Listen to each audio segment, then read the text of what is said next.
Hey guys, welcome back to another video, and in this video I'm going to show you how you can fix your problem when this error comes: smart app control blocked an app that may be unsafe while you're installing an application on your PC. So how you can fix this? Let's get started. First, open your settings and then go over to privacy and security. Then click on Windows Security and then click on Open Windows Security. Here click on App and Browser Control and then click on Smart App Control Settings. Just turn this off, and if it says this, just click on Yes, I'm sure. Now click on Yes and then install your application. Hopefully it installs completely. Now we just have to turn the smart control app right back on without installing our Windows. So how to do this? Just open registry editor, just go to your start menu, type regedit and then open it.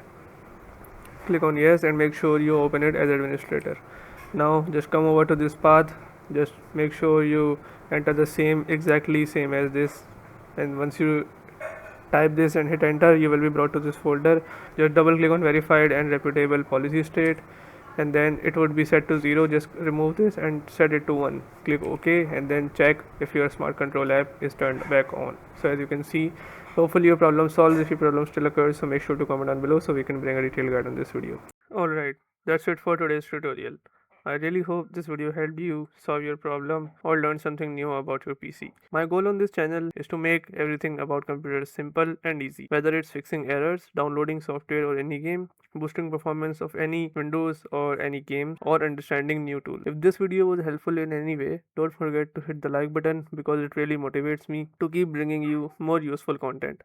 And if you're new here, make sure to subscribe and turn on the notification bell so you never miss any future tutorials, tips, and PC fixes. Also, if you're facing any issues or have any questions related to computers, Windows, software, or anything technical, drop them in the comments. I read all of your comments and I'll try my best to help you out. Thanks a lot for watching. Take care of your system, keep learning, and I'll see you in the next video. Thanks for watching.